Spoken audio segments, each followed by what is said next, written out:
இன்னைக்கு காலையில உங்க வீட்டு சமையல் எரிவாயு சிலிண்டரோட விலையை கவனிச்சிங்களா? திடீர்னு 60 ரூபாய் உயர்ந்திருக்கு. இது வெறும் விலை உயர்வு மட்டும் இல்ல, இதுக்கு பின்னாடி ஒரு மிகப்பெரிய சர்வதேச போர் பதற்றம் ஒளிஞ்சிருக்கு. உங்க சமையலறைக்கும் கடலின் நடுவே நிற்கிற போர் கப்பல்களுக்கும் என்ன சம்பந்தம்? இதோ ஹார்மூஸ் ஜலசந்தியில என்ன நடக்குதுன்னு முழுசா பார்ப்போம். இப்போதைய சூழலில் ஈரான் மற்றும் அமெரிக்கா இடையே போர் மேகங்கள் சூழ்ந்திருக்கிறது. இதனால உலகத்தோட மிக முக்கியமான கடல்வழி பாதையான ஹார்மோஸ் ஜலசந்தியில இந்தியாவோட எண்ணெய் கப்பல்கள் பல சிக்கி தவிக்குது. இங்கேதான் ஒரு பெரிய ட்விஸ்ட் இருக்கு. இந்தியாவோட எனர்ஜி செக்யூரிட்டி, அதாவது எரிசக்தி பாதுகாப்பு கேள்விக்குறியாகி இருக்கு. இதன் நேரடி பாதிப்பு இப்போ உங்க கண் முன்னாடியே தெரிய ஆரம்பிச்சிருச்சு. மும்பை மற்றும் பெங்களூரு போன்ற பெருநகரங்கள்ல எரிபொருள் தட்டுப்பாட்டால பல உணவகங்கள் மூடப்பட்டு வரதா அதிர்ச்சியான தகவல்கள் வருது. சரி, இப்போ அரசு என்ன பண்ண போகுது? பிரதமர் நரேந்திர மோடி தலைமையில அவசர உயர்மட்ட ஆலோசனை கூட்டம் நடந்திருக்கு.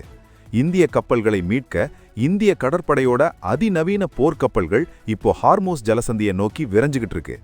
இங்க நாம கவனிக்க வேண்டிய ஒரு விஷயம் இருக்கு. இந்த ஹார்மோஸ் ஜலசந்தி அப்படி என்ன ஸ்பெஷல்? உலகத்துல உற்பத்தி செய்யப்படுற கச்சா எண்ணெயில சுமார் 20% இந்த பாதை வழியாதான் போகுது. இது வெறும் ஒரு கடல் பாதை இல்ல, உலகத்தோட எண்ணெய் நரம்புன்னே இட சொல்லலாம். இந்த நரம்பு நசுக்கப்பட்டா ஒட்டுமொத்த உலக பொருளாதாரமே முடங்கிடும். இதனாலதான் அமெரிக்காவுக்கும் ஈரானுக்கும் இடையிலான மோதல் இப்போ இந்தியாவோட சாமானிய மனிதனோட சமையலறை வரை பாதிப்பை ஏற்படுத்தியிருக்கு. இன்னொரு பக்கம் சில சர்வதேச ஊடக அறிக்கைகள் சொல்றது என்னன்னா, இந்த பதற்றம் இன்னும் சில வாரங்களுக்கு நீடிக்க வாய்ப்பிருக்காம். இந்திய அரசு இப்போ ஒரு பக்கம் இராணுவ ரீதியாகவும் இன்னொரு பக்கம் ராஜதந்திர ரீதியாகவும் காய்களை நகர்த்திட்டு இருக்கு. ஈரான் அதிகாரிகளோட இந்திய வெளியுறவுத்துறை அமைச்சகம் நேரடி பேச்சுவார்த்தையில ஈடுபட்டு வருது. கப்பல்கள் பாதுகாப்பா மீட்கப்படுமாங்கிறது தான் இப்போதைய $1 மில்லியன் கேள்வி. இந்த சூழலை பத்தி நீங்க என்ன நினைக்கிறீங்க? விலைவாசி உயர்வுக்கும் இந்த கடல்வழி போர் பதற்றத்துக்கும் இடையில சாதாரண மக்கள் எப்படி தப்பிக்க போறாங்க? உங்களோட கருத்தை மறக்காம கீழே சொல்லுங்க.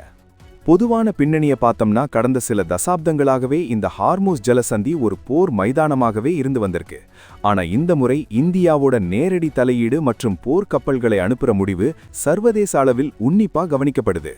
இது இந்தியாவின் வளர்ந்து வர்ற இராணுவ வலிமையை காட்டுறதா ஒரு தரப்பு சொன்னாலும், இது பாதுகாப்பான விநியோகத்துக்கான தற்காப்பு நடவடிக்கை மட்டுமேன்னு அரசு தரப்பு தெளிவுபடுத்துது. அடுத்த சில நாட்கள்ல போர் பதற்றம் தணிஞ்சா மட்டும்தான் கேஸ் சிலிண்டர் விலையும் மத்த எரிபொருள் விலையும் குறைய வாய்ப்பிருக்கு. சிக்கி இருக்கிற இந்திய கப்பல்கள் மற்றும் அங்க வேலை செய்யற இந்திய மாலுமிகள் எல்லாரும் பாதுகாப்பா தாயகம் திரும்பணும் அப்படிங்கிறது தான் இப்போதைய ஒட்டுமொத்த இந்தியாவோட எதிர்பார்ப்பு.